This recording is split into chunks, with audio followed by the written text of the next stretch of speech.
Well, day one of the 2014 NFL Draft is officially in the books. Let's hope Goodell puts this crap back at the end of April again next year. I doubt it, but let's hope. I will say I do, even though I miss the old 2 day Saturday Sunday format. I do enjoy the 3 day format with it being on primetime TV Thursday night and Friday night. I do like that. And the first round is a pretty easy watch to be able to sit through about 3.5 hours and then you're basically done. That's, that is a nice feeling, I will say that. And we got an entertaining, interesting, and unpredictable day one of the 2014 NFL Draft. This was must-see television for any NFL fans, or in particular, any NFL Draft fans. And we got it in great abundance here with this year's day one of the draft. Now, some of the top stories for me coming out of day one of the 2014 NFL Draft include the Houston Texans taking Jadeveon Clowney, #1 overall. I have my own thoughts on that, but at the end of the day, they decided to play it safe and go with the guy that they surely had graded as the #1 overall prospect on their board. It's what it is. You know, a lot of people are going to be excited about the prospects of having J.J. Watt and Jadeveon Clowney on the same defense, rushing people like Andrew Luck, and we'll see ultimately how it pans out. Now, I wasn't all that surprised with Clowney and Greg Robinson going 1-2. That's what I had envisioned in my final mock draft. But I had a feeling the draft was really going to begin with the Jacksonville Jaguars at #3 because I had a sense that they maybe were going to shock the world and they were going to do something really stupid, even if I had them taking Khalil Mack or could have had them taking Sammy Watkins or this or that.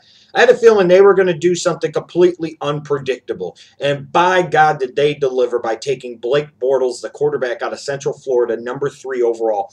It just threw everything into chaos. It just gummed up the whole works. But for some teams, they became the beneficiaries of Jacksonville's great gamble here at #3 with Blake Bortles. And you could really see it with, in particular, the way the next 10 picks kind of played out. Blake Bortles going #3 just set an odd kind of series of events into motion. And some teams really benefited from that as a result because of the Jacksonville Jaguars. Now, the story going into this draft was how many wide receivers were going to end up going in round #1. You know, with the increased importance of the passing game in today's NFL, there was talk of, even by me, of 6, maybe 7 wide receivers going in round 1. And actually, only 5 of them did. But we had a total of 9 defensive backs, a modern NFL draft record, go in round #1. 9 of them. So you could see where the increased importance of the passing game in today's NFL did impact this year's draft, but maybe not in the way that we anticipated. Teams were maybe a little more focused on stopping opposing teams' passing games instead of ramping up their own passing games. And then, of course, you had these stories or sagas, if you will, of what was going to happen with Johnny Manziel and Teddy Bridgewater. And in particular, it was incredible that even though Bridgewater was a guy that heading into the 2013 season was viewed as a #1 or #2 overall prospect in the 2014 NFL Draft, isn't it funny that as Manziel started to drop, all the attention and all of the focus is on Johnny Manziel? The media loves them some Johnny football, and that's all you got to say about that. And that was a predominant storyline all throughout this draft and how it played out in different teams and where he's going to go and who's going to do what. And a similar thing to Teddy Bridgewater, but clearly not nearly to the same degree. Now, both of them ended up going in round #1 with teams that ended up trading up in the bottom portion of round 1 to get them. So we had a total of 3 quarterbacks go in round 1. And I think some people maybe are surprised that Bridgewater was one of the 3. Now, in terms of winners in this day one of the 2014 NFL Draft, I go first and foremost to the St. Louis Rams.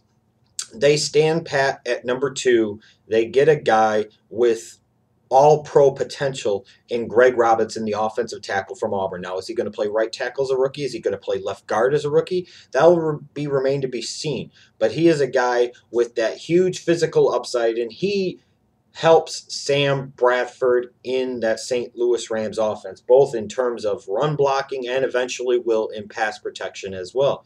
So that was a nice kind of smart pick for the St. Louis Rams. They gambled on big physical upside, and let's face it, in a lot of ways, for all the people sitting there saying they should have went with Mack or they should have went with Watkins or maybe Matthews was a safer pick.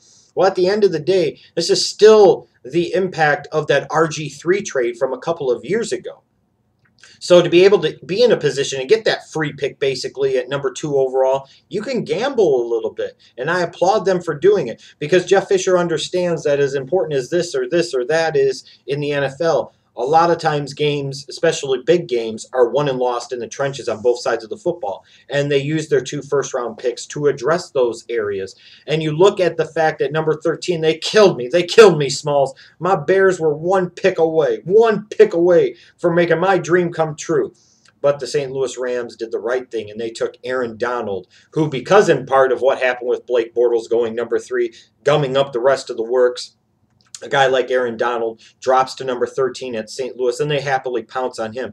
That is a very scary defensive front four that you have to face if you're in the NFC West or anywhere else in football. Robert Quinn and Chris Long at the ends and Michael Brockers, and now you throw Aaron Donald in the mix at defensive tackle. Woo! Big winners, St. Louis Rams, day number 1. Another big winner, the Oakland Raiders. They didn't get cute. They didn't get stupid. They took the best available player on the board at number 5 in Khalil Mack. They got a guy that can come in and make an impact for them right away. They didn't have to trade up. They didn't trade down. They didn't take anybody stupid. By playing it safe and playing it smart and keeping it simple, the Raiders, to me, were big winners here. And they were also winners in a way, too, that they didn't try and maybe trade back up into round 1 to get somebody like a Derek Carr, apparently who is somebody that owner Mark Davis is incredibly hot on. So for the Raiders not doing that, they're big winners to me for day 1. And the Minnesota Vikings are winners, too. Now, am I a huge fan of Anthony Barr at pick number 9? Maybe not. It looks like it could have perhaps kept him away from the Detroit Lions. So maybe that's a reasoning for it. Mike Zimmer wanted impact out of that front 7 of that defense. And then Anthony Barr is somebody that could either play maybe strong side linebacker or defensive end in Mike Zimmer's scheme. But where the Vikings really truly win, frankly, is the fact that they were able to get, to me, the number 1 overall rated prospect in this entire draft, a quarterback, and be able to just trade up and only give up pick 40 and pick 108 to move up to the Seahawks spot at 32 and take Teddy Bridgewater. So not only did they not give up very much to get what to me is the number 1 overall player in this entire draft, not only did they do that, they traded back up into the first round, jumped the Texans and maybe other teams that were looking to do it, and got an extra option year potentially out of Teddy Bridgewater. Well done by the Minnesota Vikings. Well done indeed. And now we'll go to some of the losers in this draft. Just like every year there's winners, there's got to be losers. The Jacksonville Jaguars taking... God, I can't even say it. The Jacksonville Jaguars taking Blake Gabbert. Blaine Bortles. Blake Bortles at number 3 overall. Now, 3 years ago, this franchise was sunk in a lot of ways by the terrible decision by Jack Del Rio, a coach on the hot seat, and general manager on the hot seat, Eugene Smith, to sit there and trade up to number 10 to take Blaine Gabbert out of Missouri. And now I look and see Blake Bortles, a prospect that in some ways reminds me of Blaine Gabbert. If that was your guy, that's one thing. But why did you feel the need? You could say David Caldwell, conviction and everything else. Why in the fuck would you take this guy number 3 overall?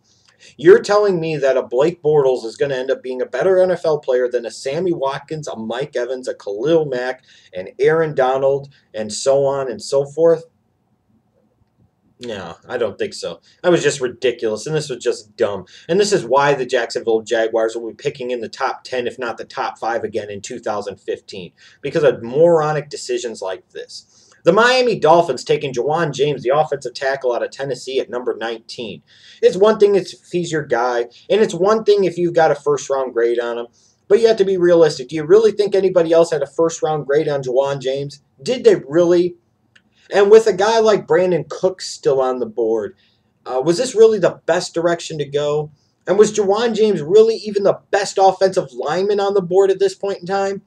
You're telling me, Miami, you couldn't have found a way to potentially trade down with somebody? Maybe trade down with the New Orleans, who moved up from 27 to 20? Couldn't you have still gotten Ja'Wuan James at number 27? Just dumb. Same old crap in Miami. And then the Kansas City Chiefs.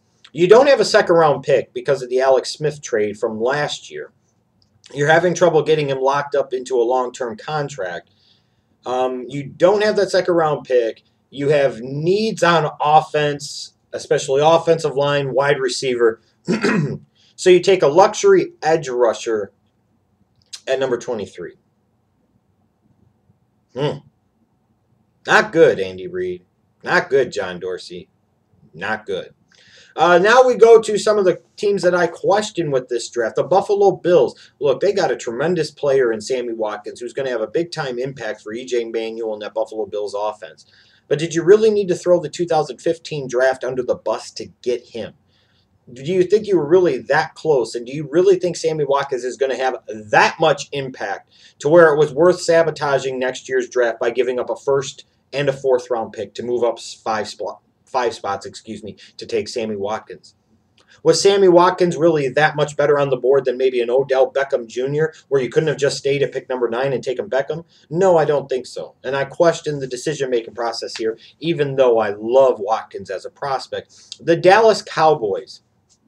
Oh boy, one of the big storylines heading into this draft was what happens if Johnny Manziel is there? What happens if Manziel is there? What is Jerry Jones going to do at number 16? Now look. There are arguments to be made for drafting Manziel if you're Jerry Jones and arguments to be made for not drafting him. But my thing is getting a guy like Zach Martin, who is relatively good value, I suppose, on the board at that time, and also a guy that does fill a need. They need help on that offensive line. Now, are you going to play him at right tackle or are you going to play him inside at guard? That remains to be seen. But you took a guy at number 16 that is either going to probably play right tackle or inside at guard for you. You passed on Manziel, which is going to be one of those memorable moments one way or another in draft history. It's either going to be one of those, thank God they didn't do it moments for the Cowboys organizations, or it's going to be, oh my God, you stupid fucks, this is just another example of Jerry Jones' stupidity. But the bigger stupidity is you had safeties like Clinton Dix and Calvin Pryor still on the board. You had several corners on the board. You had defensive linemen on the board. And the Dallas Cowboys took an offensive lineman. They still desperately need to address the defensive side of the ball, especially since last year, inexplicably, for whatever the fuck reason, with all their personnel being suited to run a 3-4, they switched to a Tampa 2 cover 2-4-3 defense. And now after last year where they spent multiple picks early on offensive players, they have turned around and spent a first-round pick on an offensive lineman that won't even play left tackle for him in 2014 or at any point in time in the future. Typical Jerry Jones to me. The New York Jets. Now, I don't totally hate the pick because Calvin Pryor addresses a need in the Jets secondary, and Calvin Pryor was solid value at number 18. But seriously, what the fuck is wrong with Idzik? What the fuck is wrong with Rex Ryan? Why would you spend yet another first-round pick on a defensive player, you stupid fucks? Why would you do this? How is a Geno Smith supposed to ever fulfill his potential? Or even a Michael Vick, how is he supposed to be successful if he has to step in if you don't give him any fucking help to work with on the offensive side of the ball? You have Brandon Cooks staring you dead in the fucking face, and you took Calvin Pryor. This is why the Jets continue to toil in mediocrity because of bullshit like this. And then you look at the Cleveland Browns. Oh, I applaud them for getting a nice haul of picks to move down from 4 to 9 to, really set themselves up well for 2015, getting a first and fourth round pick from the Buffalo Bills. And I don't begrudge them for moving up one spot from 9 to 8 because there was maybe a little fear that Minnesota was going to take their guy at number 8 ahead of them. But why did you take a cornerback at number 9? Was that really that big of a need? Was Justin Gilbert really that much of a better player on the board at that point in time? I don't know about all that. You couldn't have maybe taken an Odell Beckham, maybe a Taylor Lewan, maybe a Zach Martin. Maybe, who the fuck knows? I mean, was Gilbert necessarily even the number 1 corner in this class? I don't know. And then you turn around and you do the same shit you've done before. See 2007, see 2012. You have 2 first-round picks. So, of course, you go somewhere else with that first-round pick, and then in the second first-round pick, you take another quarterback. How'd that work out with Brady Quinn? How'd that work out with Brandon Weeden? And now they're doing it with Johnny Football, Johnny Manziel. Now, look, I'm sure they valued him, even though I think it was Jimmy Haslam that really valued him. And I laugh hilariously when I find out the story that Sal Paolantonio reported on ESPN's draft coverage about the homeless guy telling Haslam not to give him money, but to draft Manziel. That sounds like something Cleveland would fucking do. So even though they positioned themselves well for next year, I still question what the fuck they were doing getting a corner. Why not take a Beckham? Why not take a Luan? Especially if you're going to sit there and take the quarterback later in round one. And I also question the fact whether Johnny Manziel was actually truly the best quarterback prospect on the board, because here's what I really question. Allegedly, the Cleveland Browns commenced a study where they paid somebody $100,000 to determine who would be the most likely to succeed as a starting quarterback of the National Football League. And you know who that study told them it would be? Teddy Bridgewater. So the Cleveland Browns basically flushed $100,000 down the fucking toilet because Haslam has a man crush on Manziel, and they said, fuck it, we're taking Manziel. Wow. That's the Cleveland Browns for you. Now, in terms of best available prospects for day number 2, some of the guys on my board, and that's my board and my rankings only, that are the best available. Guys like Morgan Moses and Marquise Lee, Carl Bradford, Jordan Matthews, Xavier Suafilo, Rashad Hageman, Zach Mettenberger, Carlos Hyde, A.J. McCarron, Jeremy Ataushu, Marcus Martin, Stephon Tuitt, Trent Murphy, LaMarcus Joyner, Paul Richardson. Those would be like my top 15 available for day number 2. There are other big names available, names that people may have projected at one point in time to be first-round picks, guys like Lewis Nix, guys like Timmy Jernigan, guys like that. Marquise Lee obviously is on that list as well. Guys like Coney Ely. These are all guys that were being viewed as first-round prospects that have now dropped to round number 2. Maybe a guy like Joel Bitonio from Nevada. So there's plenty of talent to be had tonight in day 2 of the 2014 NFL Draft. I would expect some interesting trade action early on in round number 2 as some of these talented prospects fell, and these teams are probably going to have day 1 grades on some of these talents. So day 2 tonight should be an interesting watch as well. But I'll never forget day 1 of the 2014 NFL Draft. And for those of you wondering, I'm okay with Kyle Fuller to the Bears at number 14. I actually mocked it in my final mock draft. I'm okay with it. I'm wondering if they view him more as a safety than as a corner, at least initially. But God, I really would have loved to have Aaron Donald.